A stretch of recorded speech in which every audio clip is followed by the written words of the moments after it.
On peut lever les mains vers le ciel ce matin. Je ne sais pas vous, mais moi je suis venu pour louer le Seigneur. Je suis venu pour l'élever. Est-ce qu'on peut diminuer un peu la musique? Je voudrais lire un psaume avec vous, le psaume 136 qui nous dit « Célébrez l'Éternel car il est bon, car son amour dure à toujours. » Oui, célébrez le Dieu des cieux car son amour dure à toujours. Il y en a, ils ont déjà compris. Célébrez tous le Seigneur des seigneurs, à vous. Oh, déclarez-le avec force. Lui seul a opéré de merveilleux prodiges, à vous. Alléluia. L'Église le dit, son amour durera toujours. Il a créé les cieux par son intelligence, à vous, bien fort. Son amour, alléluia. Il a fondé la terre en la gagnant sur l'eau, car son amour dura toujours. Il a fait les grands astres, car son amour dure à toujours. Il a fait le soleil pour présider au jour, car son amour dura toujours. La lune et les étoiles pour gouverner la nuit, car son amour dure à toujours. Il nous a délivrés de tous nos ennemis, car son amour dure à toujours. Louez le Dieu des cieux, car son amour dure à toujours. Église, est-ce que je peux vous entendre ce matin? Célébrez le roi de gloire. Il est le Seigneur des seigneurs. Amen. Bienvenue, bienvenue. Je veux souhaiter tout d'abord la bienvenue au Seigneur Jésus. C'est lui l'invité d'honneur après tout. Est-ce que vous êtes venus pour lui ce matin? Bienvenue à chacun d'entre vous, tellement heureux et on réalise plus que jamais le privilège qu'on a d'être ensemble dimanche après dimanche. Bienvenue à chacun, bienvenue à ceux qui nous visitent, vous êtes nos invités d'honneur. On peut les applaudir, toutes les nouvelles personnes qui sont là. Bienvenue à vous, bienvenue à ceux qui nous suivent à partir de la maison, qui nous suivent sur YouTube, assis dans leur canapé. Vous faites partie de la famille, on est l'Église, on est ensemble. Amen. Alors, je voudrais rassurer certains. Il y en a qui se disent, les musiciens ne sont pas là. Est-ce qu'ils ont attrapé le Covid-19? Je voudrais vous rassurer, les musiciens n'ont pas été testés positifs, mais nous leur avons demandé ce matin de s'abstenir d'être présents. Non pas parce qu'ils ont été testés positifs, mais parce qu'ils ont été en contact avec des personnes qui ont été testées positives durant cette semaine. Et donc, nous voulons que ce lieu soit un lieu sûr, où chaque personne peut venir. Vous avez vu, on respecte, on fait tout notre possible pour respecter toutes les mesures gouvernementales.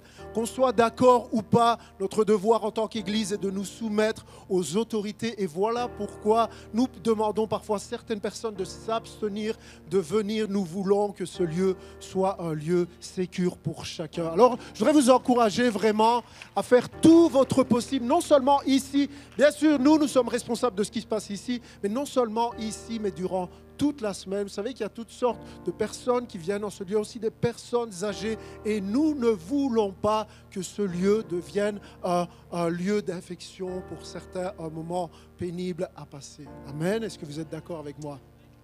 On fait ensemble, on est ensemble, on fait tout notre possible. Alors, on va aussi prier pour 2 personnes de notre Église qui ont été testées positives cette semaine. Ce n'est pas les musiciens, mais 2 personnes de notre assemblée, des jeunes gens qui ont été testés positifs. Et voyez, toute cette situation peut engendrer peut-être de la crainte, de l'anxiété, pour certains de la colère même.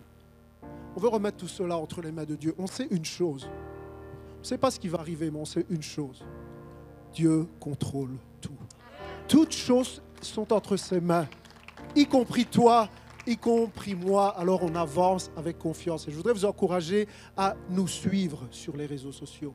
Je ne sais pas si, en fonction des annonces gouvernementales, nous pourrons nous revoir comme ceci dimanche prochain ou le dimanche d'après. Donc, tenez-vous informés pour que nous puissions vous dire, il n'y aura peut-être pas culte. Et bien sûr que ce serait terrible pour nous, je ne veux pas cela, mais si ça devait arriver, sachez que nous continuons à nous rassembler en ligne comme on l'a fait pendant 6 mois, on reste ensemble. Amen. Prions ensemble. Seigneur, nous remettons toute cette situation entre tes mains. Nous te prions pour nos musiciens, nous prions pour ces 2 jeunes gens qui ont été testés positifs. Nous croyons, Seigneur, que tu es bon. Nous croyons en ta fidélité. Nous croyons en ton amour. Seigneur, nul n'est comme toi. Seigneur, quelle joie. Seigneur, nous avons une ancre, l'encre de notre foi qui est enracinée dans le fait que rien n'est impossible à notre Dieu. Dans le fait qu'il a toute autorité, tout pouvoir dans les cieux et sur la terre. Ce matin, nous sommes venus pour te rendre gloire avant toute chose, Seigneur. Merci de passer au milieu des rangs. Seigneur, tu sais ce qui se passe derrière les masques. Tu sais ce qui se passe derrière les portes fermées des fenêtres, ce qui se passe derrière un sourire, derrière un bonjour. Seigneur, tu es là. Tu es bon et tu nous rencontres dans nos besoins. À toi soit toute la gloire au nom merveilleux de Jésus. Amen et amen. Merci au groupe de louanges, qui a l'équipe incroyable. Ils ont relevé le défi ce matin, nos super chanteurs, d'interpréter une louange magnifique sans les musiciens. Vous pouvez vous asseoir, merci, il y en a qui me devancent. Ce matin, troisième partie et deuxième signe de notre série intitulée « Signes ». On a parlé des signes. Je voudrais lire avec vous le texte clé, le texte phare qui est la base de notre réflexion sur les signes qu'on trouve dans l'évangile de Jean. Jean, chapitre 20, verset 30, nous dit « Jésus a accompli encore en présence de ses disciples beaucoup d'autres signes ou beaucoup d'autres miracles qui ne sont pas décrits dans ce livre. » Mais ceux-ci, les 7 signes que nous étudions semaine après semaine, mais ceux-ci ont été décrits afin que vous croyiez que Jésus est le Messie, le Fils de Dieu, et qu'en croyant, vous ayez la vie en son nom. Nous avons répondu à la question. Amen. Vous pouvez applaudir le Seigneur ce matin. Merci pour votre enthousiasme. Ce n'est pas moi qu'on applaudit, c'est la parole de Dieu, je tiens à le préciser. Il n'y a pas de star, il n'y a pas de gourou, il n'y a pas de figure ici au milieu de nous. On est tous ensemble, on est frères et sœurs. Amen.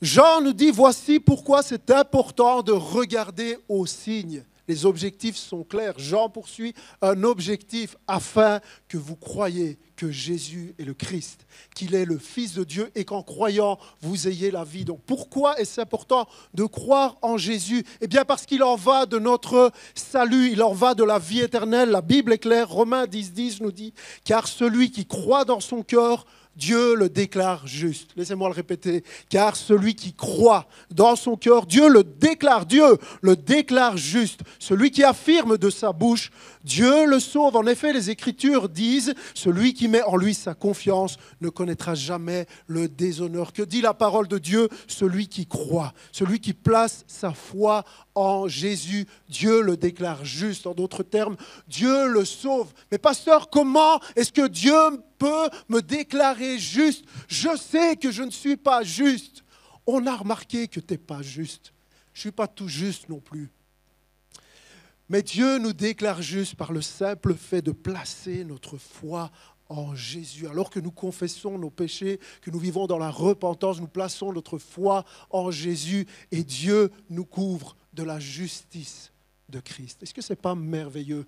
Nous, en tant qu'êtres humains, nous avons toujours tendance à rajouter quelque chose. Il faut que je croie, mais il faut que j'ajoute, il faut que je puisse faire, il faut que je puisse mériter avec des bonnes œuvres. Il faut que je puisse gagner le salut grâce à une discipline de vie. Il faut que je puisse acheter cela avec de l'argent.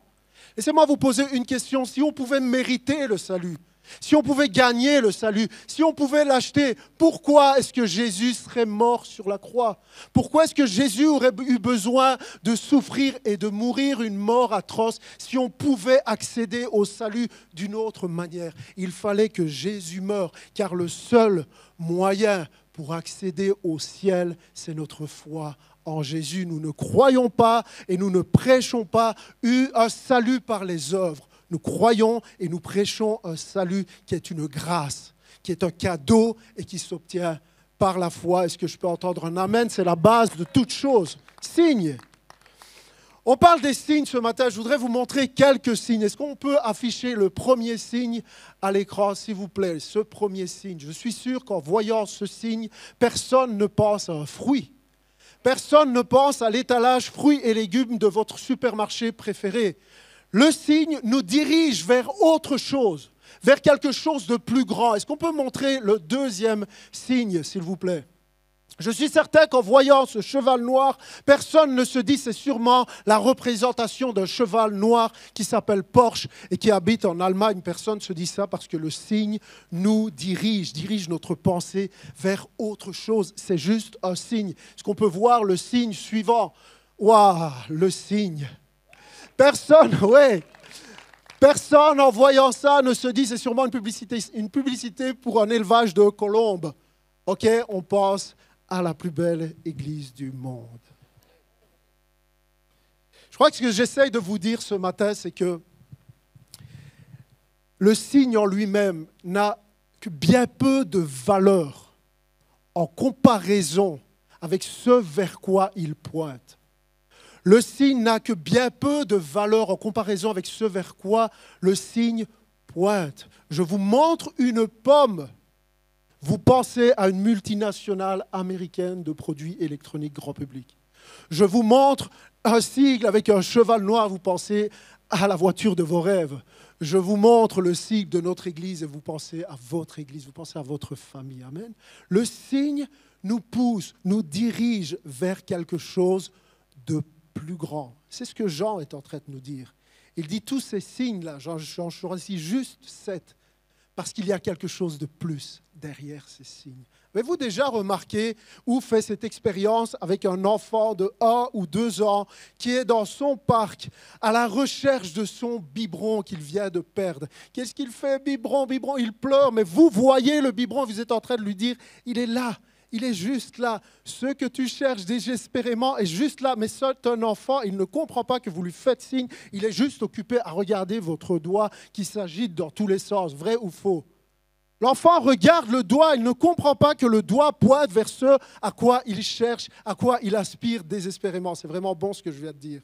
Le signe pointe vers ce qu'il cherche désespérément. Laissez-moi vous dire, les signes que vous voyez et qu'on regarde semaine après semaine pointent vers ceux que tu cherches désespérément. Ou devrais-je dire celui que tu cherches désespérément? Il s'appelle Jésus. Philippiens 2,9 nous dit Dieu l'a souverainement élevé et lui a donné le nom qui est au-dessus de tout nom, afin qu'au nom de Jésus, tout genou fléchisse dans les cieux et sous la terre, et que toute langue confesse que Jésus-Christ est Seigneur, que Jésus-Christ est Seigneur, que Jésus-Christ est Seigneur, à la gloire de Dieu le Père.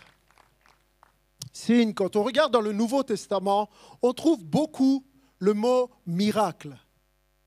En fonction des traductions françaises que vous analysez, que vous méditez, que vous lisez jour après jour, en fonction de la traduction française, vous voyez le mot miracle interchangeable avec le mot signe. En réalité, le Nouveau Testament, vous le savez, beaucoup le savent, est écrit en grec ancien, en grec koiné, et il n'y a pas qu'un mot qui a été traduit par miracle, par signe. En réalité, on utilise 2 mots dans le Nouveau Testament grec, et ces 2 mots, c'est important, c'est le mot dynamis en grec et le mot séméion. Le mot dynamis, qui est traduit par miracle ou par signe, signifie force, pouvoir, puissance. Le mot séméion signifie signe, témoignage. On trouve beaucoup le mot dynamis dans les 3 premiers évangiles qu'on appelle les évangiles synoptiques, Matthieu, Marc et Luc. Le mot dynamis est beaucoup utilisé. Les évangélistes ont pour objectif de nous montrer la puissance. Regardez, Jésus guérit un malade, Jésus ressuscite un mort, Jésus change l'eau. Regardez la puissance, regardez l'expression de sa force, de son pouvoir. Ce qui différencie l'évangile de Jean de tous les autres évangiles, c'est que Jean n'emploie pas le mot dynamis pour nous parler des miracles. Il emploie le mot séméion. Jean ne dit pas regardez à la puissance, regardez, Jésus fait des choses incroyables. Jean dit ce sont des signes, c'est un témoignage. Tout ce que nous voyons ensemble, c'est juste des signes, c'est comme cette pomme, c'est comme ce sigle qui pointe vers quelque chose de plus grand, vers Jésus. Jésus est vraiment le Fils de Dieu. Et Jean commence son évangile en disant Jésus est Dieu. Au commencement était la parole et la parole était avec Dieu et la parole était Dieu. Il s'agit de Jésus. J'ai envie de le déclarer, je suis venu pour ça ce matin. Jésus est Seigneur, Jésus est roi dans ta vie et dans toute situation que tu peux traverser, y compris une situation de reconfinement. Êtes-vous prêts pour le 2e signe ce matin? Il va falloir que je commence à prêcher. On y va. Signe numéro 2, lisez avec moi 9 versets. Jean chapitre 4, verset 45 nous dit, lorsque Jésus arriva en Galilée, il fut bien accueilli par les Galiléens qui avaient vu tout ce qu'il avait fait à Jérusalem pendant la fête. En effet, eux aussi étaient allés à la fête. Jésus retourna donc à Cana, en Galilée, où il avait changé l'eau en vin. Il y avait à Capernaum un officier du roi dont le fils était malade. Quand il apprit que Jésus était venu de Judée en Galilée, il alla le trouver et le pria de descendre guérir son fils, car il était sur le point de mourir. Jésus lui dit, « Si vous ne voyez pas des signes et des prodiges, vous ne croirez donc pas ?» L'officier du roi lui dit, « Seigneur, descends, afin que mon enfant ne meure pas. » « Vas-y, lui dit Jésus, ton fils vit. » Cet homme crut à la parole que Jésus lui avait dite et s'en alla. Il était déjà en train de redescendre lorsque ses serviteurs vinrent à sa rencontre et lui dirent « Ton enfant vit. » Il leur demanda à quelle heure il était allé mieux et ils lui dirent « C'est hier, à 1h de l'après-midi que la fièvre l'a quitté. » Le père reconnut que c'était à cette heure-là que Jésus lui avait dit « Ton fils vit. » Alors il crut, lui et toute sa famille. Jésus fit ce deuxième signe, séméion, après être revenu de Judée en Galilée. Ok, contexte. De quoi nous parle cette histoire? Vers quoi pointe ce signe? Cette histoire nous parle tout d'abord d'un père, un papa, dont le fils est en train de se mourir. Cet homme est dans une situation, je crois qu'on peut tous imaginer la situation dans laquelle se trouve cet homme, moralement, psychologiquement. Je crois que ce n'est pas un hasard si Jean choisit justement la situation la plus tragique qu'un être humain puisse vivre sur cette terre. Son fils, son propre fils, est en train de se mourir. On voit ça, il y a 2 versets qui le stipulent. Il le pria de descendre, guérir son fils, car il était sur le point de mourir. Et puis il dit, descends avant que mon enfant ne meure. On peut tous s'imaginer l'état d'esprit de cet homme. On peut tous s'identifier ce que signifie perdre, être en train de perdre, voir son fils, voir quelqu'un qu'on aime, son mari, sa femme, son frère, sa sœur, en train de mourir à petit feu, sous nos yeux. Et je suis là, et je vois ça, et je ne peux rien faire. Impuissant face à une situation que je suis incapable de gérer par mes propres forces, par mes propres moyens. Alors je réfléchissais à ça, je me mettais un peu dans la peau de cet homme et je me disais cet homme était certainement désespéré. Cet homme a peur. Cet homme cherche une solution. Peut-être cet homme est en colère contre Dieu. Peut-être cet homme se pose toutes sortes de questions. En tout cas, cet homme est, et je me mets à sa place, complètement impuissant face à une situation qu'il n'est pas en mesure de gérer. Maintenant, il nous est dit autre chose par rapport à cet homme. Jean nous précise que cet homme était un officier du roi. Certaines traductions disent que cet homme était un haut fonctionnaire. Les théologiens ne savent pas préciser avec exactitude est-ce que cet homme était un haut gradé de l'armée ou s'il était plutôt un haut fonctionnaire politique. Ce qui est sûr, c'est que c'était un homme de pouvoir. C'était un homme qui avait une position, qui avait une situation. C'était un leader. C'était le genre d'homme qui parle et on écoute. Il parle, il dit et les gens qui sont sous ses ordres obéissent. C'était un homme qui avait l'habitude d'avoir le contrôle sur les choses, d'avoir la maîtrise des choses. Ça ne vous rappelle rien? Est-ce qu'on n'est pas tous un peu dans la vie, on aime avoir le contrôle, on aime maîtriser les choses. Sauf que cet homme, malgré sa position, malgré son argent, malgré son leadership, malgré son titre, est face à une situation qu'il n'est pas en mesure de gérer. Combien savent que parfois, la vie nous joue des drôles de tours? Combien savent que parfois la vie nous place face à des situations, nous amène à des endroits qu'on n'aurait jamais imaginés? Combien savent que parfois la vie nous fait gratter la tête et parfois c'est difficile et parfois ça peut faire mal? Combien savent que parfois la vie nous amène face à une situation qu'on n'est incapable de gérer, ni avec notre argent, ni avec notre situation, ni avec nos relations, ni avec notre talent, face à une situation que je ne peux pas gérer? Maintenant, laissez-moi vous proposer quelque chose ce matin. Peut-être que quand la vie me place face à une situation que je ne peux pas gérer, peut-être que c'est afin de m'apprendre à me tourner vers Jésus. Peut-être que ce n'est pas un travail pour moi, mais que c'est un travail pour Jésus. Est-ce que vous êtes là, Église? Oh, j'essaie de vous dire, peu importe la situation que tu traverses dans ta vie, en ce moment, tu fais face à une situation que tu n'es pas en mesure de gérer. C'est à l'intérieur de toi, c'est dans ton cœur, c'est une souffrance, c'est une peur et tu ne parviens pas semaine après semaine à t'en sortir. Tu ne peux pas gérer ça, c'est comme plus fort que toi. Tu es comme cet homme face à son fils en train de mourir et tu n'es pas en mesure de gérer. C'est peut-être dans ta famille, c'est peut-être ton fils, ta fille, ton mariage, une situation professionnelle, dans tes études, tu es face à une situation que tu n'es pas en mesure de gérer. Laisse-moi te dire, apprends ce matin à te tourner vers Jésus. C'est ce que cet homme va faire. Se tourne vers Jésus. J'admire l'attitude de cet homme. Ça nous dit qu'il pria. Il le pria.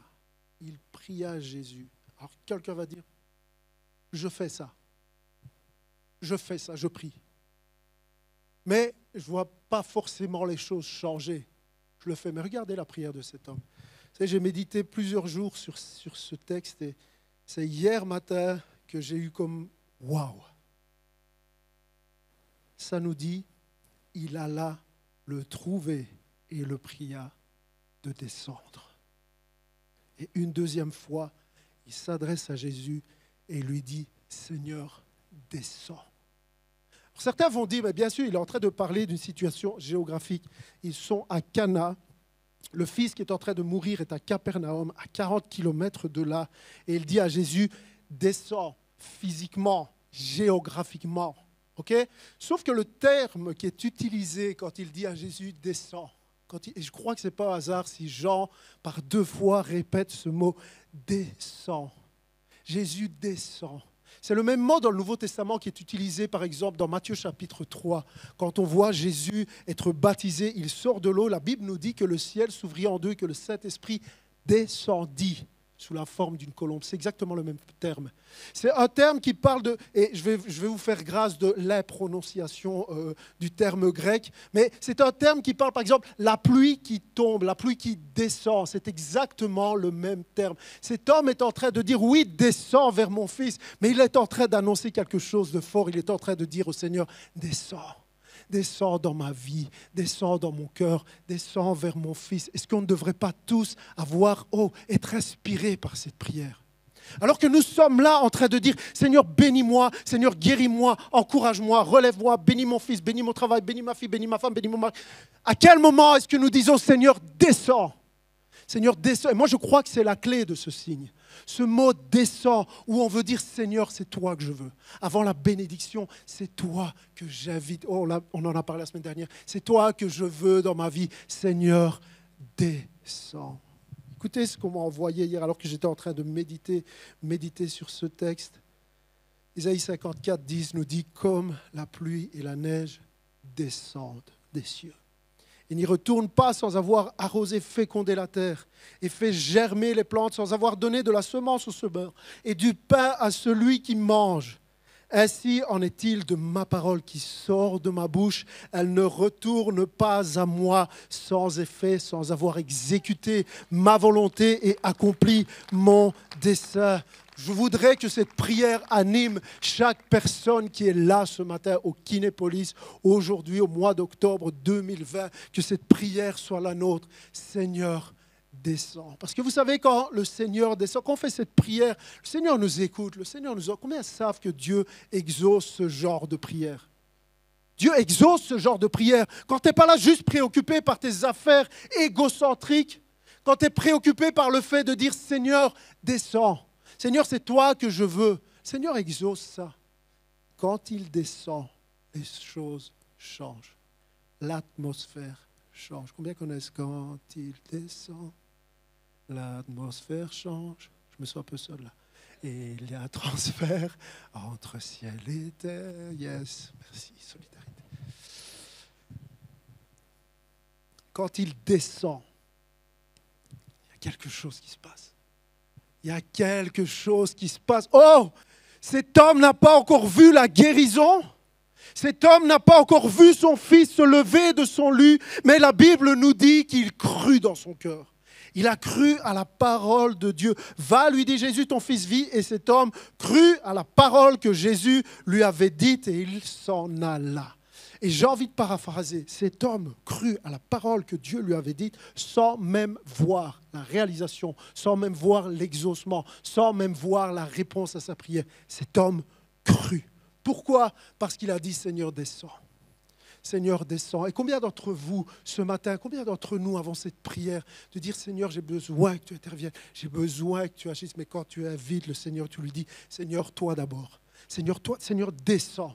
Alors les choses changent. Et même si tu ne vois pas Jésus descendre et faire ce que tu lui demandes, laisse-moi te dire, Jésus est déjà à l'œuvre. Il est déjà en marche. Cet homme n'a pas vu, Jésus ne s'est pas déplacé, Jésus n'a pas fait un pas, Jésus a juste dit une parole. Est-ce que tu crois à la parole de Jésus ce matin?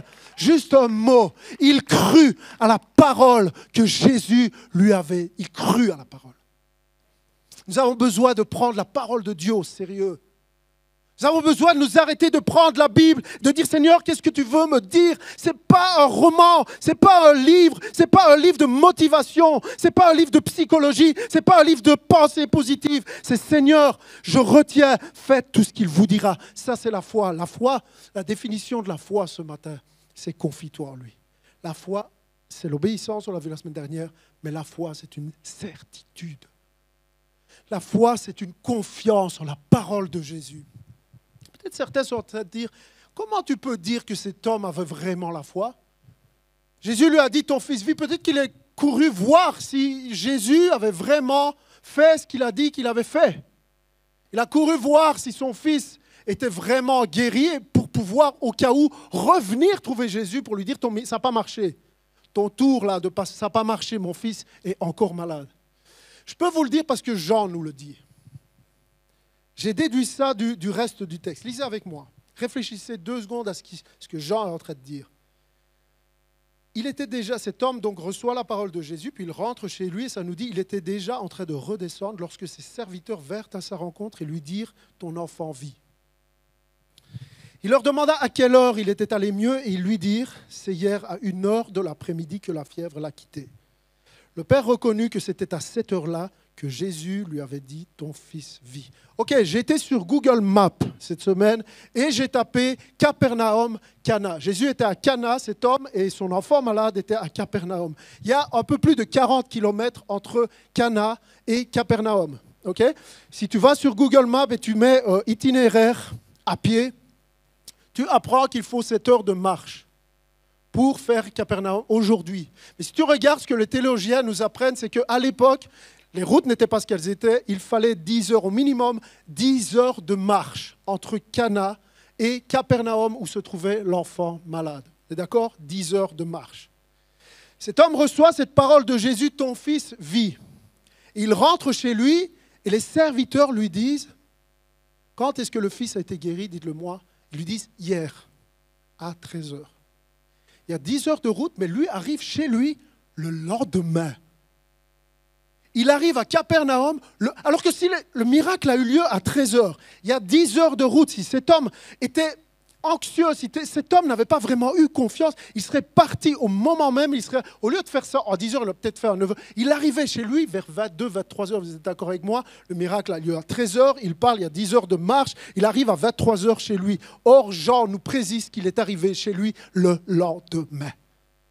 Quand est-ce que le miracle... Oh, hier, à 13 heures, il reconnut que c'était à cette heure-là que son fils a fait. Le lendemain, ça veut dire quoi? Ça veut dire que cet homme a reçu la parole de Dieu, ton fils vit, et que cet homme ne s'est pas précipité. Cet homme a certainement passé la nuit tranquillement à Cana pour se reposer. Pourquoi? Parce qu'il y avait une paix dans son cœur. Jésus a dit que mon fils est guéri, je le crois. Je n'ai pas besoin de courir partout, je n'ai pas besoin de m'exciter, je n'ai pas besoin d'aller vérifier. Mon fils vit, Jésus l'a dit, je le crois.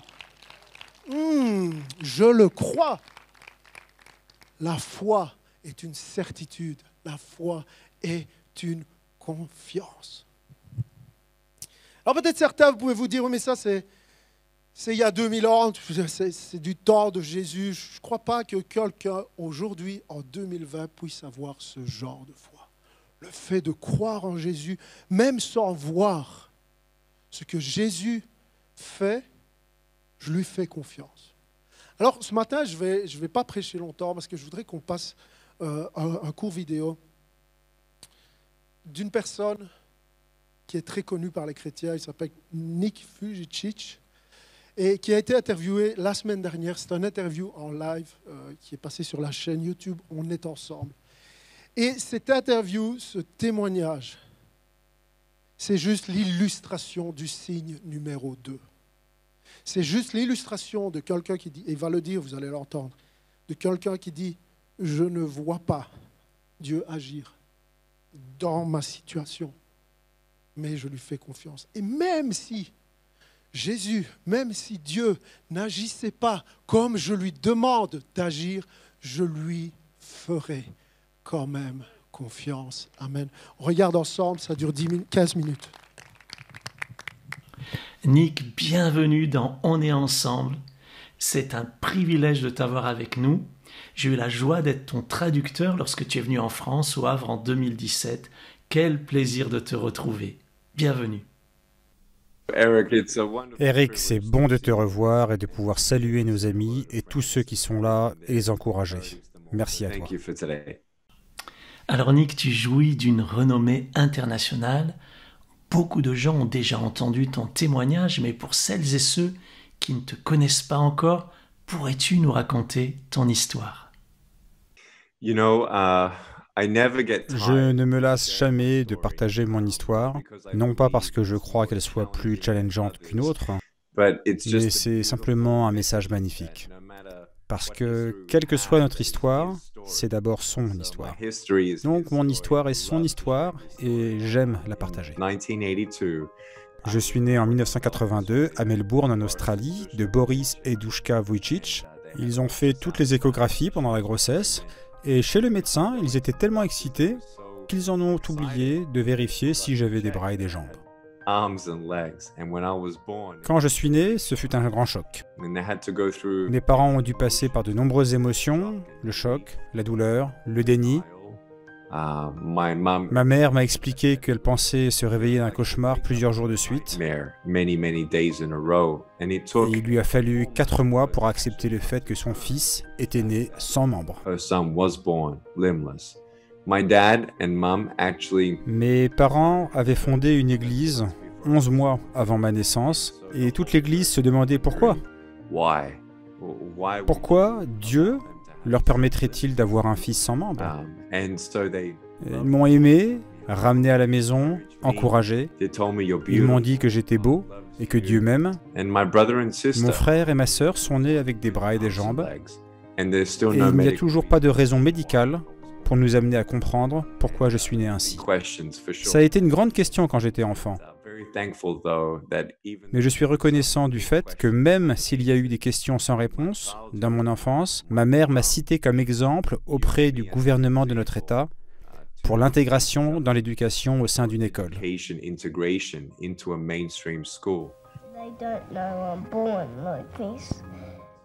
Je suis passé à la télévision à l'âge de 6 ans comme l'un des premiers élèves handicapés intégrés dans une école normale.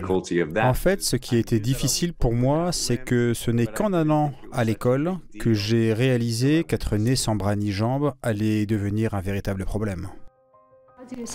Il est tout à fait normal, il lui manque juste quelques morceaux. On peut se demander et essayer d'imaginer quel genre d'avenir il aura. Et je crois qu'il aura une bonne vie.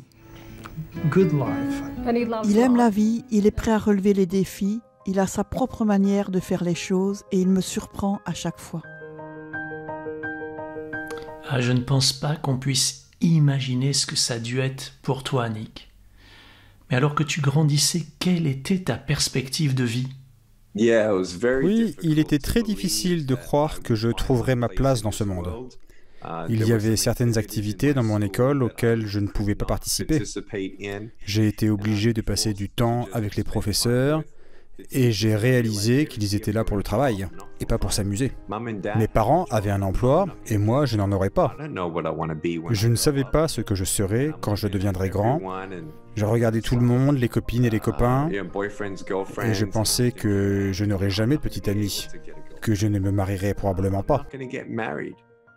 Donc, si je ne peux pas trouver de travail ou me marier et que j'ai l'impression d'être une charge pour ma propre famille, à quoi bon vivre si je ne suis qu'un fardeau pour les autres et que je ne suis jamais indépendant et que je ne peux jamais faire ce que tout le monde fait?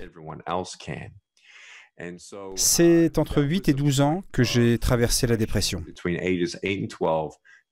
Le point culminant de cette période, c'était à mes 10 ans, lorsque j'ai tenté de me suicider. J'ai essayé de me noyer dans ma baignoire pour la première fois. J'ai regardé la baignoire comme un cercueil. J'ai cru que c'était la fin.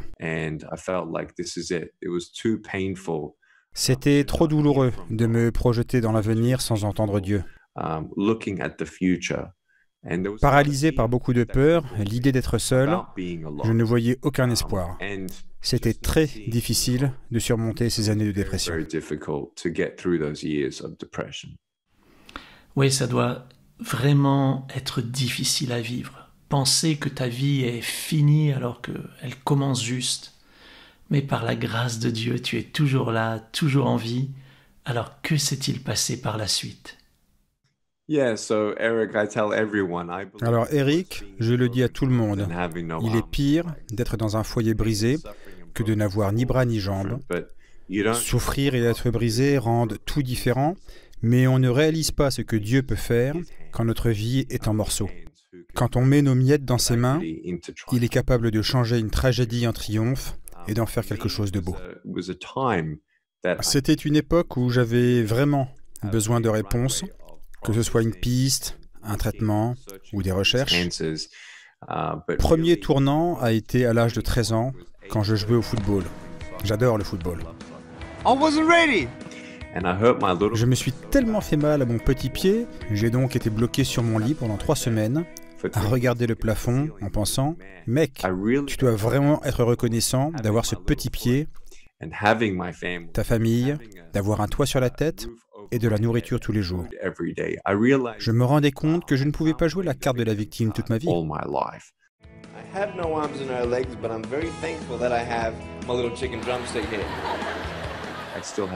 Il y a tellement de choses pour lesquelles je devais être encore reconnaissant. Même si je n'avais pas vraiment de dialogue avec Dieu, je l'ai détesté pendant de nombreuses années. Cela n'avait aucun sens pour moi. J'étais en colère contre lui parce que je sentais qu'il me devait une explication. Si tu es aimant, pourquoi me permettre d'être ainsi? Si tu fais des miracles, pourquoi ne m'as-tu pas donné le mien? C'est bien compréhensible, Nick. Et je pense que dans tes circonstances, vouloir blâmer quelqu'un, c'est logique. Dans ton cas, c'était Dieu. Mais aujourd'hui, tu es son témoin. Alors, quel a été le déclencheur? Dis-nous.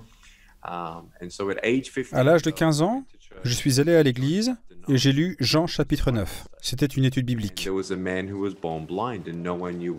Un homme était né aveugle et personne ne savait pourquoi il était né ainsi. Jésus dit que cela avait été fait pour que les œuvres de Dieu soient révélées par lui. Jésus cracha dans la poussière, mit la boue sur le visage de l'aveugle, et quand il se lava, il a pu voir pour la première fois.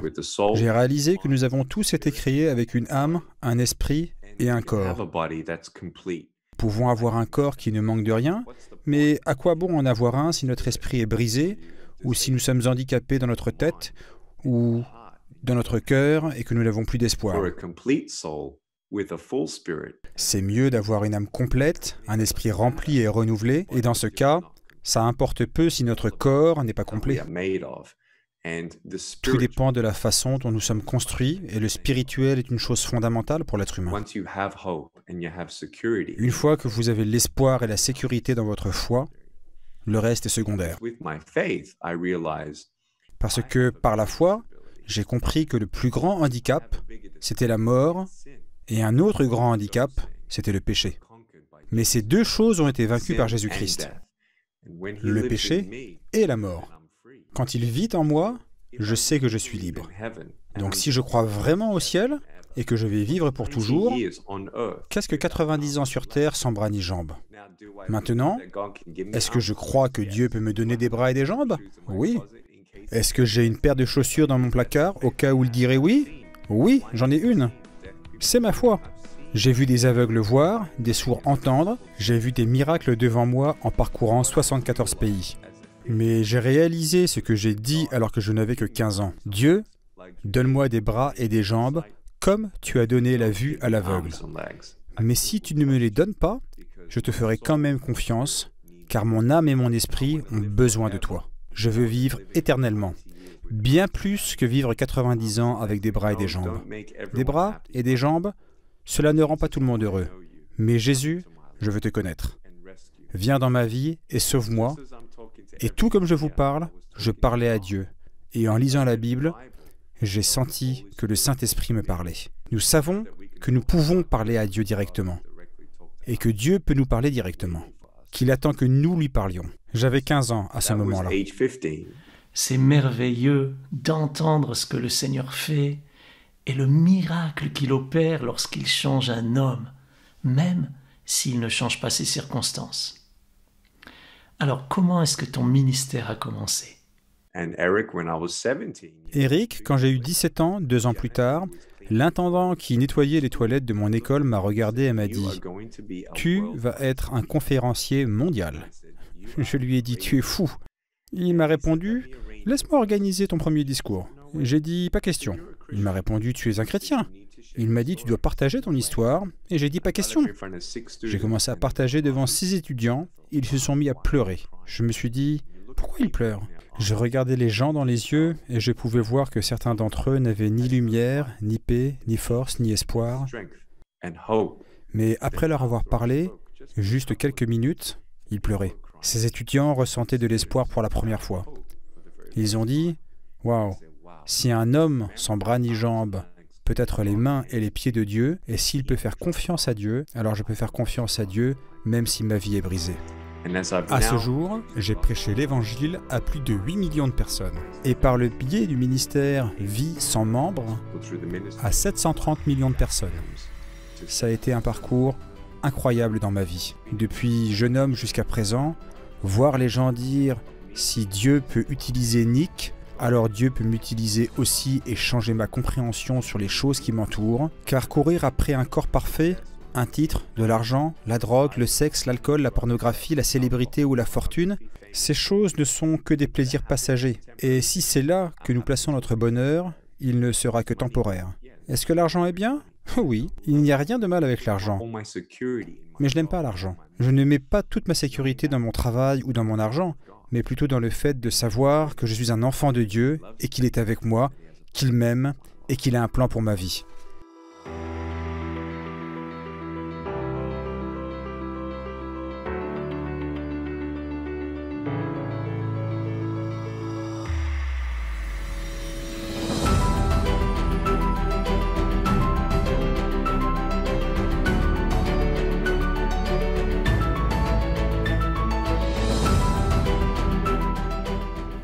Oui, merci Nick.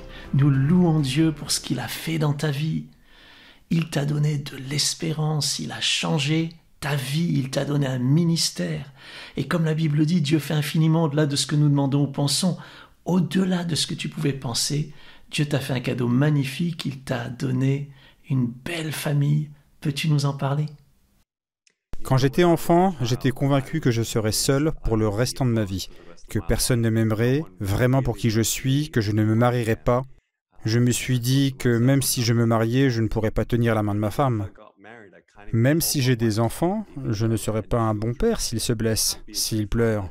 et je ne pourrais pas les prendre dans mes bras. Mais aujourd'hui, sachez que je suis marié depuis 8 ans à une femme extraordinaire. Elle s'appelle Kanae. Elle est japonaise et mexicaine. On appelle ça une japsicaine. Quand je suis tombée amoureuse de lui, il était comme maintenant. J'ai fréquenté d'autres hommes et je ne regardais qu'au physique, mais au bout d'un moment, ça m'a lassée. Quand j'ai rencontré Nick, je cherchais autre chose. Et toutes ces choses, je les ai trouvées en lui. Je me suis sentie, waouh, il n'est pas seulement un petit copain potentiel, mais il pourrait être mon mari. Quand je l'ai vu, j'ai vu ses yeux et son sourire. Je me suis dit, oh mon Dieu, il est trop beau. Pour moi, il est définitivement un prince charmant. Il n'est peut-être pas parfait à l'extérieur, mais il me convient parfaitement.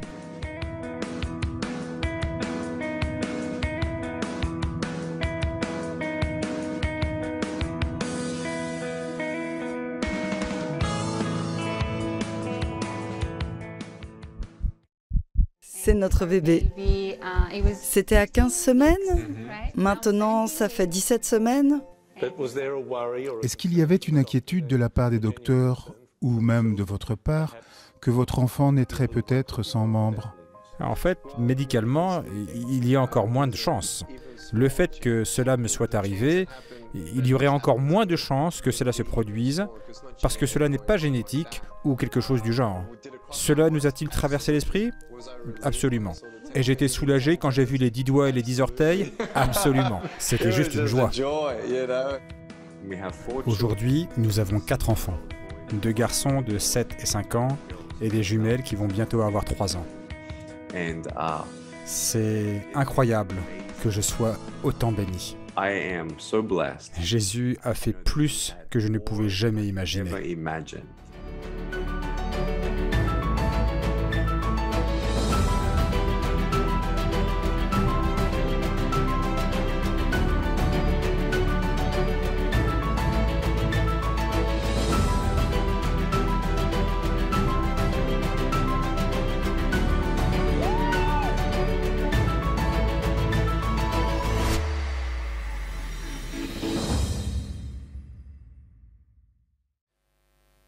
Il y a une foi au milieu de l'épreuve, une foi face à la maladie, face à l'absence de voir. Il y a une foi qui trouve un repos, une confiance qui dit « je ne fuirai pas, je ne répéterai pas tout et tout le monde en question, je ne m'agiterai pas dans mes pensées, je n'abandonnerai pas, mais je vais placer ma foi en celui qui est descendu pour moi. » Amen. Je demande au musicien de revenir, au chanteur, pardon. Nick a dit, avoir des bras et des jambes ne rend pas tout le monde heureux. Mais avoir Jésus dans sa vie donne le vrai bonheur. Voyez, quand je vous disais au tout début du message que les signes nous dirigent vers quelque chose de plus. Ce matin, je ne vais pas vous dire, je ne vais pas vous parler de la guérison du fils de l'officier. Ça, c'est juste un signe qui a peu d'importance par rapport à ce qui se passe vraiment dans cette histoire. Je crois que c'est une erreur d'appeler ce signe la guérison du fils de l'officier. Moi, j'appellerais plutôt ça la renaissance d'un père. Ce père a demandé à Jésus de venir dans sa vie.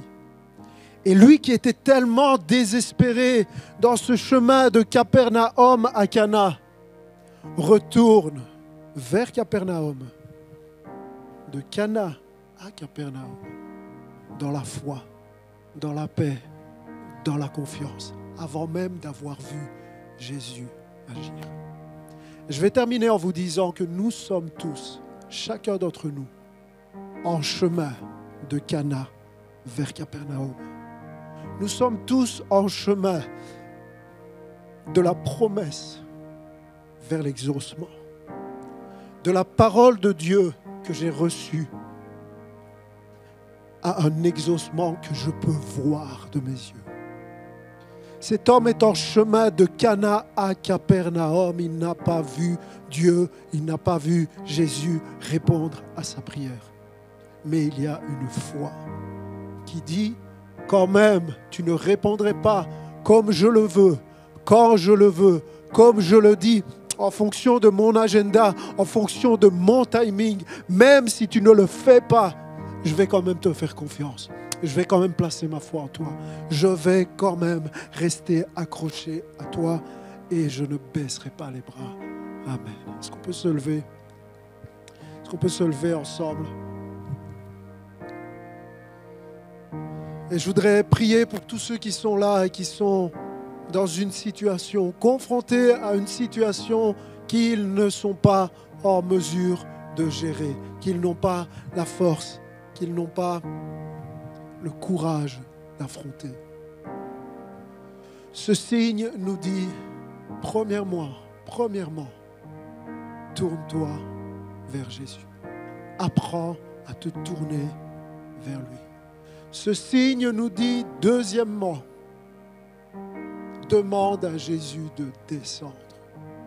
Demande-lui de descendre dans ta situation. Demande-lui de descendre. Lui, non pas seulement l'exaucement, mais lui, Seigneur, descends. Fais-lui connaître ton besoin. Seigneur, descends. Je m'attends à toi. Ce signe nous dit qu'alors même que la parole de Jésus est prononcée, qu'alors même que la promesse arrive, je vais placer ma foi. Je ne vais pas m'agiter. Je ne vais pas avoir peur. Je ne vais pas être anxieux. Je ne vais pas être dans l'angoisse. Mais je vais être confiant à celui qui me promet d'être à mes côtés en toutes circonstances. Il nous a tous promis qu'il serait là. Alors peu importe la situation que tu traverses ce matin, le Seigneur Jésus est à tes côtés si tu lui dis Seigneur, descends. Seigneur, descends. Notre Dieu, merci pour ta parole. Tu es si merveilleux, tu es bon. Nous plaçons notre foi en toi. Seigneur, je prie, descends dans ce lieu. Saint-Esprit, descends dans ce lieu maintenant. Seigneur, viens donner une paix, une foi, une joie au milieu des circonstances difficiles. Seigneur, ce n'est pas un virus qui nous fera peur, car notre confiance est en toi. Ce n'est pas une maladie qui nous retiendra, car notre confiance est en toi. Ce n'est pas une mauvaise nouvelle. Seigneur, ce n'est pas un accident. Seigneur, nous placerons notre confiance en toi et nous marcherons de Cana à Capernaum, non pas dans la précipitation. Nous traverserons la vie, nous traverserons le chemin qui nous est donné de traverser dans la paix et dans la confiance, sachant que tu n'abandonnes pas ceux qui placent leur confiance en toi. Au nom de Jésus, amen et amen. Que Dieu vous bénisse.